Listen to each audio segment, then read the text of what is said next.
Animu Review. Hey everybody, it's your boy the Mev coming at you live with the new show Animu Review. Alright, this is a show where I take a look at an anime that I like, or that other people like, whatever. They like it, they don't like it, I'm talking about it. I'm going to give you the story, I'm going to talk about the characters, stuff like that. Just two disclaimers real quick. Number one, this is Animu Review. Okay? So that means no spoilers from the manga. Alright, nothing from the manga, okay?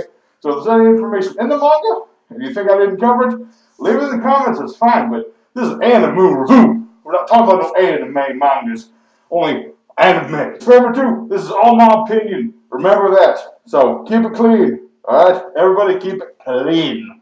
So today's anime we're talking about is an anime called Kimetsu no Yaiba.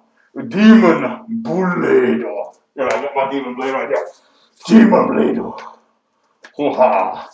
So basically this is a summer 2019 anime. If you've never heard of it, it's fun. You should go watch it. It's actually pretty dang good. It's running about, what, 19 episodes right as of recording. So it's still in the first season. So it's still, got room to grow. But it's got lots and lots of potential. So first off, let's talk about story. Kimetsu no Yaiba doesn't really have story too much as of now. It's pretty basic stuff.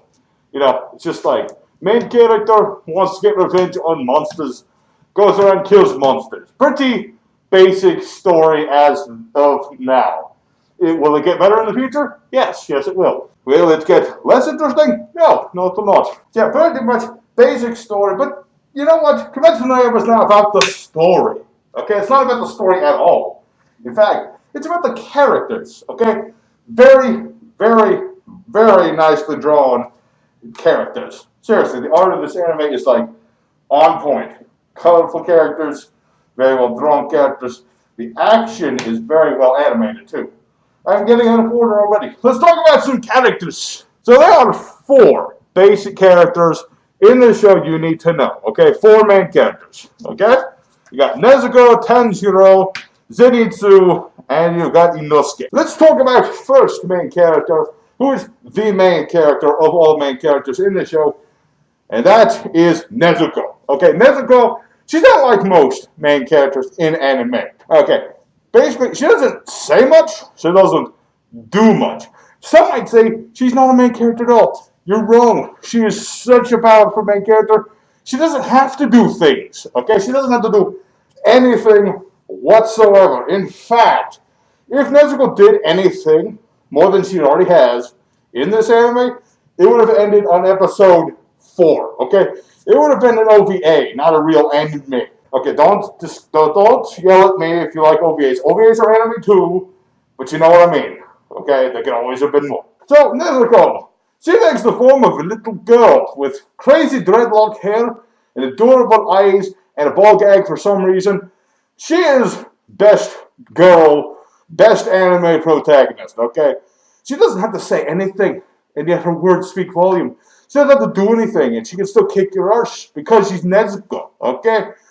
So basically, Nezuko, she's a demon, alright? She's a demon girl. The reason is, she got, like, injected with demon blood or something. It's kind of, we still don't know exactly the story behind that. But regardless, she is a demon girl who can get big or small. And she is adorable when she does it. Yes, Nezuko, like I've said, she doesn't do much in the story. Most of the time, she's sticking around in her brother's backpack, which is, sounds weird, but it is not. He's basically her transportation, alright?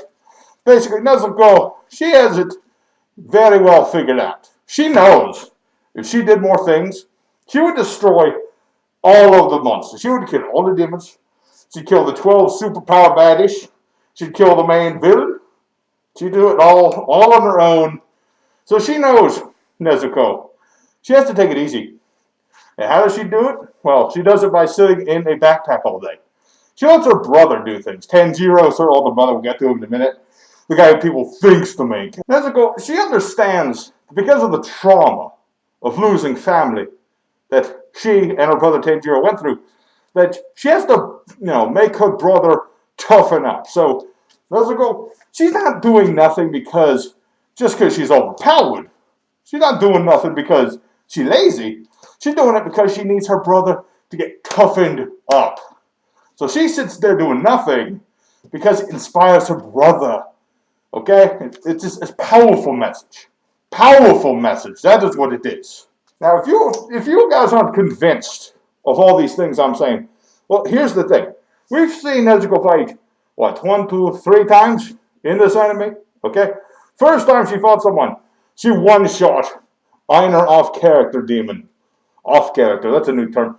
Minor, ineffectual demon man character person. Okay? One-shot him. Next time she fights against Shark Guy, what do you call this guy? I don't even want to know what you call this guy.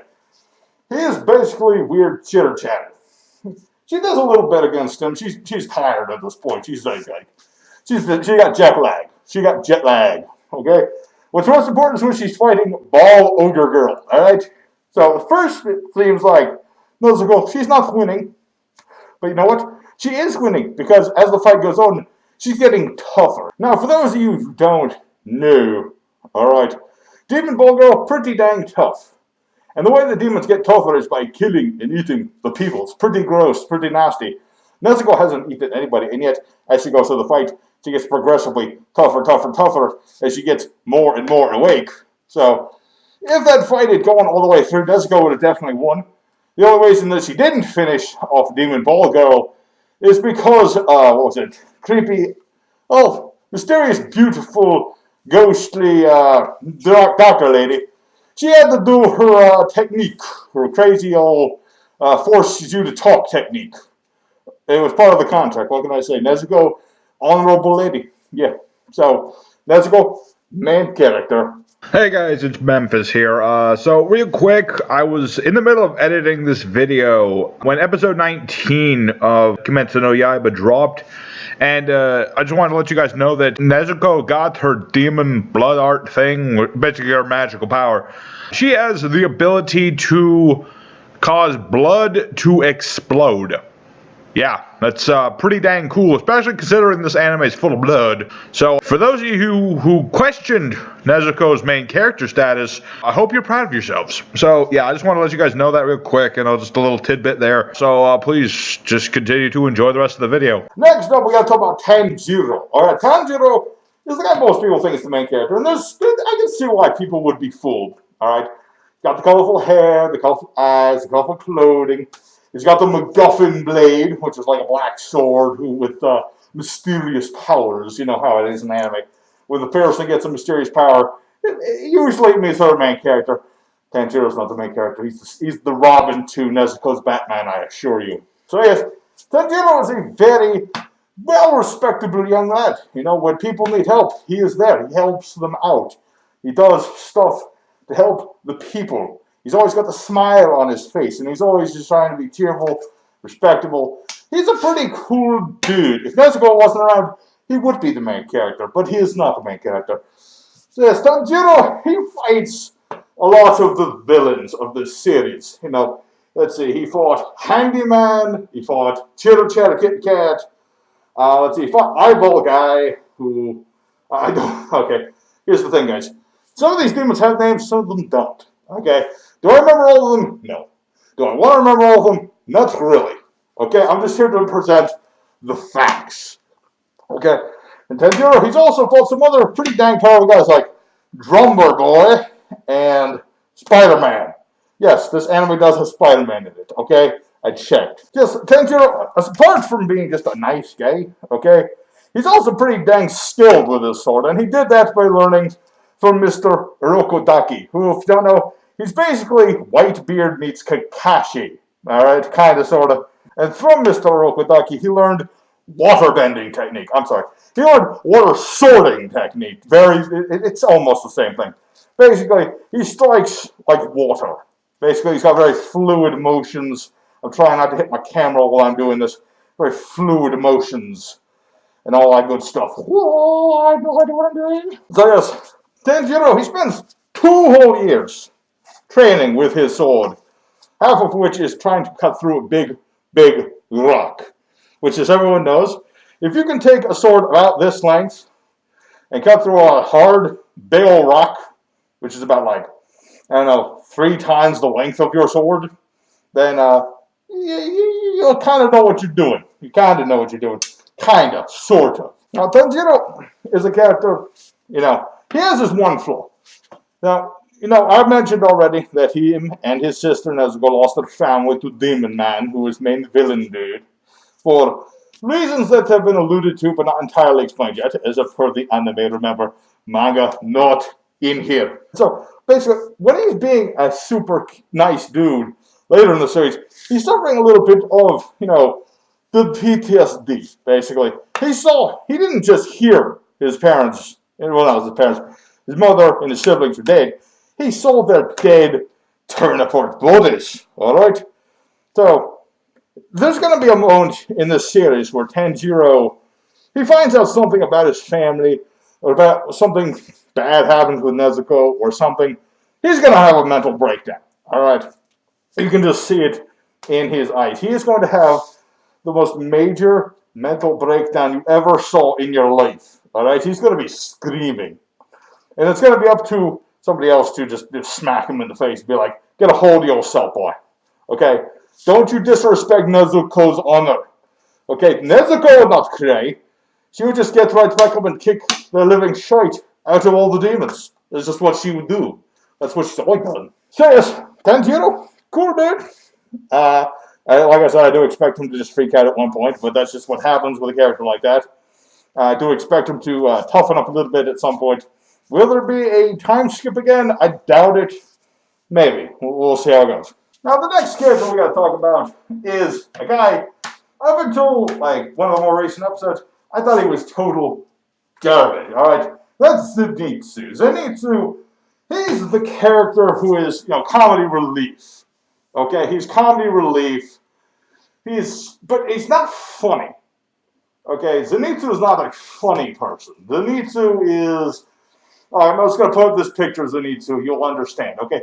Okay, anything that happens with Zenitsu, okay, anything at all, he freaks out, okay? He freaks out. He's screaming. He is bawling his eyes out. It's very awkward. He is a very awkward person. I think it was up until like episode 17, something like that. Minor spoiler, but up until then, Zenitsu was just awful. Like, whenever he was on screen, I was just like, get him out right now. Toughen up before you get somebody else killed. Alright, Zenitsu? Toughen up, man up. Do something. Okay? But, Zenitsu's also kind of cool. He's got this, basically, he's trained himself so hard, off screen, obviously, so, to the point where if he passes out, he can fight. And he's got this cool quick draw, jutsu style sword fighting. But every other time he's awake, he's so very awkward. But then comes episode 17. Alright, so minor spoilers for the anime. Zenitsu is running through the woods, and he's just like, where is everybody? Get out here. I'm sick of being in the woods. Come and find me. Alright, and he runs into this freakish abomination Spider-Man person, who's not Spider-Man, but that's another character. But, yeah. Zenitsu runs into this guy, and this guy is like, hey, I have put poison in you, and now you're going to turn into a weird freaky spider baby. And so, that's just it. Accept fate. And so, Zenitsu, initially he does what Zenitsu does best. He freaks out, he climbs a tree. But that's when we get the backstory, okay? This is the moment that changes everything for Zenitsu and I, okay? Zenitsu flashes back to his training with his grandfather, back when Zenitsu had black hair. Okay, we'll get into that. Zenitsu, he doesn't want to train. He's just like, oh, I try so hard, but it doesn't work for me. Please stop making me train. And the grandpa's like, no, keep doing it. Keep it up. Alright. To the point where, Zenitsu gets struck by lightning. Alright? So here's the thing. Zenitsu is always complaining, oh, I'm so weak, I'm so pathetic. Guy gets struck by lightning, and he's fine. In fact, all of the electricity gets channeled into his hair. Okay? That is the sign of an anime protagonist, alright? An anime protagonist just waiting to be. So Zenitsu, he explains to his grandfather, I've been training in secret in the middle of the night so much I've lost sleep. Now, my initial, reaction to, seeing him the first time he did his unconscious Ijutsu strike technique was like that his master, his grandfather, actually taught him that, to overcome his weakness. But it turns out that was Zenitsu the whole time. So that's actually cool. And so Zenitsu also explains, there's 6 forms of the lightning style of fighting. He only knows the one, which is the Ijutsu strike. The grandpa's not like, oh, you're so bad, learn new moves. No, he actually tells Zenitsu, I'm proud of you for doing this. Take your one technique and master it. So that's actually cool. And then Zenitsu destroys Spider-Man #2. He might be dying in a field somewhere, turning into a weird spider baby right now, but that's irrelevant. Don't worry, he'll be fine. Don't ask how. I think his arms were shriveling up into his body at one point, but he'll be fine. I promise. I promise he won't become weird spider baby. Alright, last main character to talk about is Inosuke. Inosuke fills the rival role. Alright, the rival role being him. Now, Inosuke, he's been, alluded to in this show since episode 1. Alright, ever since, the opening scene is just like he's chasing Zenitsu around. And so my initial reaction to Inosuke was that he was Zenitsu's trainer and also was a demon because he's got this boar head thing. And that would have been cool too, but it turns out no, that wasn't the case at all. Inosuke just doesn't like Zenitsu that much. And also the boar head is just a boar head with presumably glass eyes. I don't think those are the normal size of a boar's eyeball. Pretty sure boars have much smaller eyes. But yes, Inosuke is Tanjiro's rival because, the first time they meet, Zenitsu's like, what are you doing? We gotta fight the demon. Stop screwing around. Inosuke is like, oh, you put your hands on me. Ooh, that must mean you're tough. We must fight to the death. Fight to the death. Yes, Inosuke is very battle hungry. We're still not sure why. Probably has something to do with, the motivation behind most of the characters in the show is demons ate my mama. That's just how it is. Pretty much. Inosuke, he didn't have parents. He had parents, obviously. He was raised in the wild, by animals, I presume, or something, or he just raised himself. But he didn't have parents. He was abandoned as a baby because his family was eaten by demons, of course. So he's a very brusque, very rough character, which contrasts very much with his face because, oh my goodness, he is the most beautiful boy I've ever seen. And I want to have his babies. Whew. Get a hold of myself. Oh my goodness. So Inosuke, despite being this very brash, very confrontational individual, he's got this very girly face. It's kind of weird, but that makes him unique. All right, that just makes him a unique character. Okay, most brush characters like him, they got like the craggy face and stuff. They got like an eye missing, and they look like Kenpachi from Bleach. But Inosuke doesn't do that. He is actually a beautiful boy. It's kind of weird, but it actually works very well. So the thing about Inosuke, he always fights whoever he meets. He's just like, be my stepping stool to get to the top. He just wants to fight the toughest people to be the toughest man. Again, not entirely sure why, but I'm sure he'll have his own character arc at some point. Zenitsu had an episode for his character. Inosuke will get his at some point. I promise you. The only odd thing about, of course, Inosuke is he wants to be Tanjiro's rival because, Tanjiro beat him up like once. Even though he should be Nezuko's rival because she's the main character, but it'd be kind of weird because, one, he's a guy, he's a girl. That doesn't really matter. What matters is that Nezuko would destroy Inosuke in one shot. Another weird thing about Inosuke, two actually, there's 2 weird things about him. One, he's a contortionist, which is kind of crazy. He can basically, bend his body in all sorts of ways. He likes to fight very low to the ground, like an animal, I guess is what the idea is.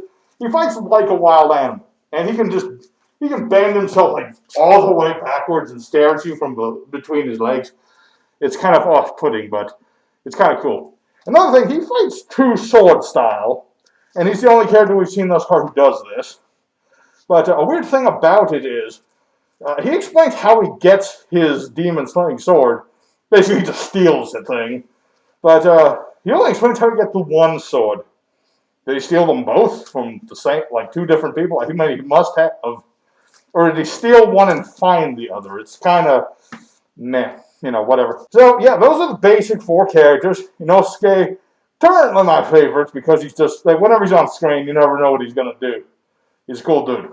But real quick, I want to talk about the main villain, which is this dude named Mazen, or Mazen, however you want to pronounce it. He's basically the first demon. Don't know how that exactly works. If he's the first, how did he become a demon? Whatever. He's the guy who murdered Tanjiro and Nezuko's family, turned Nezuko into a demon, all that good stuff. Well, not really good stuff at all. It's very bad stuff to do. And he basically just has this evil organization for the purpose of having it. I don't really know his exact motivation at the moment. He doesn't really seem to do much, honestly. He does have this.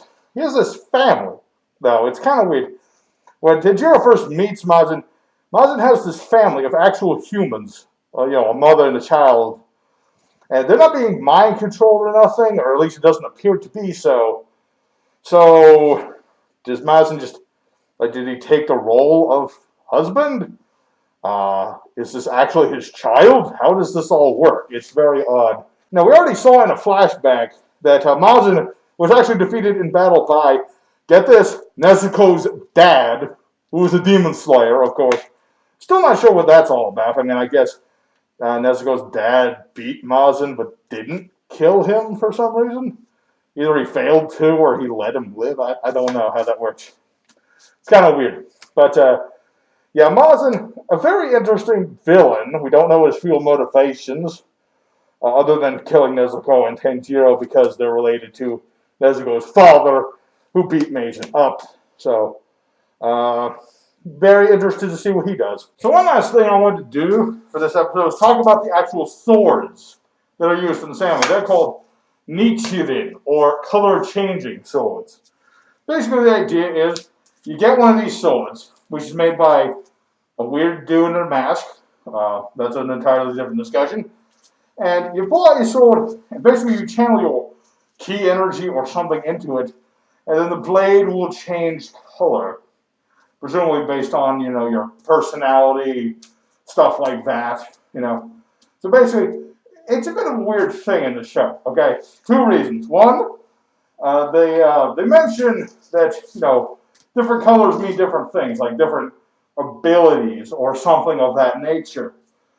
We don't really get explained about what that means, because obviously when Tetsuro gets his black sword, Urokudaki is just like, oh, that's a black sword.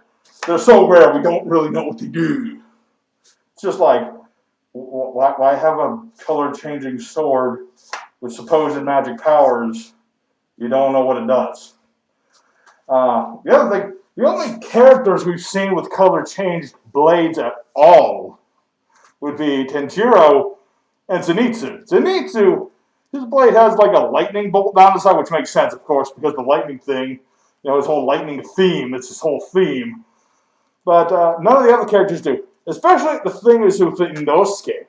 Okay, you can argue that Inosuke's swords don't change colors because they're not his. Presumably, these swords are like tailor-made to people through whatever means that they are made. They're special swords and all that, so you can argue that's why Inosuke's don't change, but, and, there's also that, off-screen, unimportant demon slayers. Theirs don't change, obviously.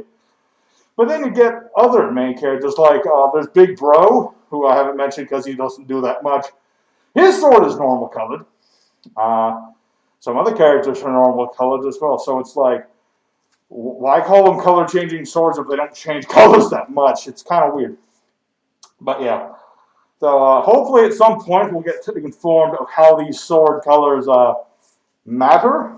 I would imagine it's going to be obviously the black sword is a MacGuffin. It does like something weird and crazy. I mean that's just how it is with MacGuffins. You know, that's in their nature. Just thank you everybody for watching this quick anime review. I hope you very much enjoyed it. If you did, smash the like button. If you hated it, let me know in the comment section why. And if you say anything about the mask, you're objectively in the wrong, because the Rogdaki wears a mask too. Therefore, you are wrong. So I hope you guys enjoyed, like I said. And stay tuned for next episode where I will discuss every single season of JoJo's Bizarre Adventure. That'll be a good one. So until then, everybody, this will be your boy, the Memphis Accelerate, signing out.